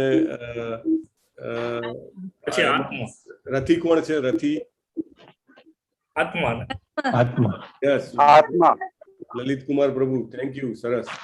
સર્વે પ્યેતે યજ્ઞવિદો યજ્ઞ ક્ષપિત કલ્મષા યજ્ઞ શિષ્ટામૃત ભુજો યાંતિ બ્રહ્મ સનાતનમ. એટલે યજ્ઞના ફળોનું આસ્વાદન કરે તો દિવ્ય આકાશ પ્રતિ આગળ વધે. નાયમ લોકોસ્તસ્ય યજ્ઞસ્ય કુતો અન્ય કુરુસત્તમ. હે કુરુશ્રેષ્ઠ, યજ્ઞ વિના મનુષ્ય લોકમાં કે ભવિષ્યના જીવનમાં ક્યાંય રહી શકાય નહીં. એટલે આપણે હંમેશા હરે કૃષ્ણ મહામંત્ર જપવો જોઈએ. અહીંયા બહુ ક્લિયરલી ભગવાન કહે છે આ જન્મ તો ઠીક છે, આવતા જન્મમાં પણ તમને સુખપૂર્વક નહીં રહી શકાય જો આપણે યજ્ઞ નહીં કરી શકીએ. એટલે રોજે આપણે આ યજ્ઞ કરવાનો છે. હરે કૃષ્ણ મહામંત્રનો યજ્ઞ આપણે જરૂર કરવાનો છે. એતમ બહુવિધા યજ્ઞ વિતતા બ્રહ્મણો મુખે કર્મજાન વિદ્ધિ તાન સર્વા નેવમ જ્ઞાત્વા વિમોક્ષસે. અનેક પ્રકારના વેદો યજ્ઞો વેદ સંમત છે અને કર્મોમાંથી ઉદ્ભવે છે. આ પ્રમાણે જાણીને તું મુક્ત થઈ જઈશ. એટલે આપણને એ ખબર પડે કે હરે કૃષ્ણ મહામંત્રનો જપ એ યજ્ઞ છે તો પણ આપણી મુક્તિ થઈ જાય. હે શત્રુઓનું દમન કરનારા અર્જુન, દ્રવ્યમય યજ્ઞથી જ્ઞાન યજ્ઞ શ્રેષ્ઠ અને અંતે યજ્ઞ રૂપે કરેલા સર્વ કર્મો દિવ્ય જ્ઞાનમાં પરિવર્તે છે. તદ વિદ્ધિ પ્રણિપાતેન પ્રણિપ્રશ્નેન સેવયા ઉપદેક્ષ્યંતિ તે જ્ઞાનમ જ્ઞાની તત્વદર્શિનમ. સદગુરુ પાસે કેવી રીતે જવાનું, બરાબર? આપણે જોયું સદગુરુનું મહત્વ શું છે, પરંપરાનું મહત્વ. હવે પરંપરા વાળા ગુરુ પાસે જઈએ તો શું કરવું જોઈએ આપણે? કે પ્રણિપાતેન, એમને પ્રણામ કરવા જોઈએ, વિધિવત. તદ વિધિ, વિધિવત પ્રણામ કરવાના. પછી પરિપ્રશ્નેન, એમને પ્રશ્ન પૂછવાના, ખાલી આપણું જ્ઞાન બતાવવા માટે નહીં, પણ આપણા મનની શુદ્ધિ માટે અને આપણા મનના ડાઉટ ક્લિયરન્સ માટે. અને સેવયા, સેવા કરવાની આપણે જે રીતે કરી શકીએ. દ્રવ્યમય સેવા, આપણે આપણું જે પણ ધન હોય એનાથી સેવા કરી શકીએ. પછી આપણું વપુ છે, વપુ સેવા એટલે આપણા શરીરથી સેવા કરી શકીએ. વાણી સેવા, વાણીથી સેવા કરી શકીએ. તો આ બધી જે સેવા છે સેવામાં આવે. એ બધી સેવા કરીએ તો ઉપદેક્ષંતિ, આપણને ઉપદેશ મળે, જ્ઞાન મળે, અને એના કારણે આપણે ભગવાનને પામી શકીએ. અપી ચેરસી પાપેભ્ય સર્વેભ્ય પાપ કૃત્તમ સર્વમ જ્ઞાન પ્લવે નૈવ રુજિનમ સંતરિષ્યસી. તો ભગવાન જુઓ અહીંયા આગળ પણ એકવાર કહે છે, અપી ચેત્સુ દુરાચારો ભજતે મામ અનન્ય ભાગ સાધુરેવ સમંતવ્ય. એટલે ભગવાન કહે છે કે ગમે તેવા પાપી હોય તો પણ વાંધો નથી. અહીંયા ભગવાન ફરીથી કહે છે કે જો તને બધા પાપીઓમાં સૌથી મોટો પાપી, અર્જુને કીધું હતું ને કે હું આટલા બધાને મારીશ તો મને બહુ પાપ લાગશે. ભગવાન કહે છે તને બહુ મોટો પાપી પણ ગણીએ, પણ તું આ જ્ઞાન જે છે એ જ્ઞાનમાંથી તું કરીશ. કયું જ્ઞાન છે? કે એક તો હું શરીર નથી, આત્મા છું. પછી પરમાત્મા કે ભગવાન કોણ છે એ સમજવું જોઈએ. બ્રહ્મેથી પરમાત્મેથી ભગવાનેથી. અને ત્રીજું, આપણો ને ભગવાન વચ્ચેનો સંબંધ શું છે એ આપણે સમજીએ કે આપણે ભગવાનના શાશ્વત સેવક છીએ અને મારું કામ છે ભગવાનની સેવા કરવાનું. એ ત્રણ સમજી જઈએ તો એ દિવ્ય જ્ઞાન કહેવાય. ને એવા જ્ઞાનની નૌકામાં જ્યારે સ્થિત થઈ જઈએ તો દુઃખોના સાગરને પાર કરી શકીએ. યથૈ દાનસી સમિદોદ અગ્નિ ભસ્મસાત કુરુતે અર્જુન જ્ઞાનાગ્નિ સર્વ કર્માણી ભસ્મસાત કુરુતે. તથા જેવી રીતે ભડકે બળતો અગ્નિ લાકડાને ભસ્મ કરે, એમ જેમ જેમ આપણે ભગવદ્ ગીતાનું જ્ઞાન આપણે મેળવતા જઈએ, વારે વારે વાંચવાની. હું પોતે ચોથી વખત મેં વાંચી છે અને 5મી વખત મારી ચાલુ છે ભગવદ્ ગીતા, રોજે વાંચવાની. અને તમને બધાને પણ હું વિનંતી કરું છું, કારણ કે આ જ્ઞાન જે છે જેમ જેમ અંદર ઉતરતું જાય, as it go dipper and dipper, તો આપણા કર્મો બળી જાય. બહુ સીધું ને જેને કહેવાય ને કે સ્ટ્રેટ ફોરવર્ડ સોલ્યુશન ભગવાને આપી દીધું. જેમ જેમ જ્ઞાન મળશે કર્મો બળી જશે. મૃગારીની વાત આવે છે, આજે આપણે નહીં લઈએ ટુ પોઝિટિવ ઓફ ટાઈમ. શ્રદ્ધાવાન લભતે જ્ઞાનમ તત્પર સંયતેન્દ્રિય જ્ઞાનમ લબ્ધ્વા પરામ શાંતિમ ચિરેણાધિગચ્છતિ. જે મનુષ્ય દિવ્ય જ્ઞાન પ્રતિ સમર્પિત હોય છે તેને પોતાની ઇન્દ્રિયોને સમર્પિત કરી લીધી છે. એટલે ઇન્દ્રિયોને કંટ્રોલ કરવામાં અલગથી મહેનત કરવાની જરૂર પડશે નહીં. જેમ જેમ ભગવદ્ ગીતાની નજીક આવશું, જેમ જેમ આપણે એના જ્ઞાનનું પાન કરીશું, ઓટોમેટિક આપણને ઇન્દ્રિયોનો સંયમ કરવામાં મદદ મળતી જશે. અને તે શ્રદ્ધાળુ મનુષ્ય આવું જ્ઞાન મેળવવા પાત્ર છે અને પ્રાપ્ત કર્યા પછી તરત આધ્યાત્મિક શાંતિ પામે છે. અગ્નિશ્ચાત શુદ્ધદાનશ્ચ સંશયાત્મા અવિનશ્યતિ નાયમ લોકોસ્તિ ન પરો ન સુખમ સંશયાત્મન. એટલે ભગવાને કન્ડિશન બતાવી દીધી કે ભાઈ શ્રદ્ધા હોય ને તો આ જ્ઞાન મળે. અજ્ઞાની અને શ્રદ્ધાવિહીન મનુષ્યો જે હોય એ સંદેહ કરે કે આ ભગવદ્ ગીતા કરે છે, એના કરતા તો મારે બીજું બધું ઘણું બધું જ્ઞાન લેવા જેવું છે, રાઈટ? તો હું એ બધું કેમ ના લઉં? તો એમાં જો શ્રદ્ધા ના હોય આપણને તો આપણું પતન થાય. ભગવાને બહુ સંશય આત્મા વિનશ્યતિ, બહુ સ્ટ્રોંગ સ્ટેટમેન્ટ વાપર્યું છે. આટલું જેને કહેવાય કે જનરલી ભગવાને ગીતામાં હંમેશા અર્જુનને પ્રોત્સાહિત જ કર્યો છે, પણ અમુક જગ્યાએ લખવું પણ પડે. દાખલા તરીકે આપણો છોકરો જવાનો હોય ઘરમાંથી બહાર, સોસાયટીની બહાર, અને સોસાયટીની બહાર જ મોટો રોડ આવતો હોય તો માણસ કહે ને કે ભાઈ રોડ આવે છે, તું આ બે બાજુ જોઈને જજે, રાઈટ? અથવા તો ત્યાં આગળ મોટો ખાડો ખોદાતો હોય તો કે ત્યાં પેલો ખાડો ખોદેલો છે, ભાઈ ધ્યાન રાખજો. એવી રીતે કહેવું પડે. અહીંયા લખ્યું છે સંશય આત્મા વિનશ્યતિ. જો સંશય જેટલો આપણો મોટો હશે એટલું આપણું પતનની જે ભાવના જે છે સંભાવનાઓ વધારે છે. અને બીજું કે સુખ નહીં મળે. ન સુખમ સંશય આત્મના, એટલે વિનાશ તો થવાનો જ છે, પણ વિનાશ થતા પહેલા સુખ નહીં મળે. એટલે that is the most important point we should not. તસ્માત જ્ઞાન સંભૂતમ રિક્તસ્તમ જ્ઞાનસીનાત્મન ચિત્વૈનમ સંશયમ યોગ માતિષ્ઠોતિષ્ઠ ભારત. એટલે આપણું જે અજ્ઞાન છે, ભગવાન કહે છે એને આપણે જ્ઞાનરૂપી શસ્ત્ર વડે ભગવદ્ ગીતાનું વાંચન કરીને, અને દાખલા તરીકે આપણે આ શ્લોક પઠન ચાલે છે, રાઈટ? અને શ્લોક પાકા કરીએ છીએ. 108 ઇમ્પોર્ટન્ટ શ્લોક છે, પાકા કરવાના હોય છે. જય શ્રી માતાજી જોડે જે આપણે વાત થતી હતી, તે જેમ જેમ પાકા કરીએ એ બહુ જ એનાથી કામ લાગે. આપણું અજ્ઞાન જે છે એનાથી કપાઈ જાય. એક દાખલો આપણે વાત થયો હતો, આઈ થિંક ગઈ બેચમાં કર્યો, આ બેચમાં નથી કર્યો. એક ભગવાનના ભક્ત મારા જાણમાં છે, એ ગીતાને બહુ જોરદાર રીતે જાણે છે. અને એમને એટલો જબરદસ્ત એક્સિડન્ટ થયો અને પછી જ્યારે એનો ફોટો પાડ્યો એમના ઓર્થોપેડિક સર્જને, તો એમાં લગભગ 11 ક્રેક હતી એમના પગના હાડકામાં, મોટી મોટી. અને એમને કીધું કે મારી પાસે આટલા મોટા પ્રોબ્લેમ સાથે જે માણસ આવે છે ને, એ કાં તો બેભાન હોય છે કાં તો ચીસો પાડે, પણ તમે બેમાંથી કાંઈ નથી કરતા, કે તમે શું કોઈ ઇન્જેક્શન પેલું બહેરા થવાનું લઈને આવ્યા છો? તો એમને કીધું કે ના, હું તો પેલા બીજા અધ્યાયના શ્લોક જ બોલતો હતો. કે એટલે એ શ્લોક બોલતા બોલતા બોલતા બોલતા એમને પેલી શું કહેવાય કે એક પેલી એક્સટસી આવી જાય ને, કે હું શરીર નથી, હું આત્મા છું. એટલે આપણે એ લેવલ સુધી બહુ દૂર સુધી પહોંચવું દૂરની વાત છે, પણ આનાથી આ અજ્ઞાન જે છે એ આપણું નાશ પામે છે. તો ભગવાન જે છે એ અલગ અલગ અવતાર સ્વરૂપે પધારે છે, અને આપણે જેમ જેમ નજીક જઈશું, જેમ જેમ આપણે જપ કરીશું, એમ એમ આપણે ભગવાનની વધારે નજીક રહી શકીશું. હરે કૃષ્ણ કૃષ્ણ કૃષ્ણ હરે હરે, હરે રામ રામ રામ હરે હરે. So with this, our chapter is getting over.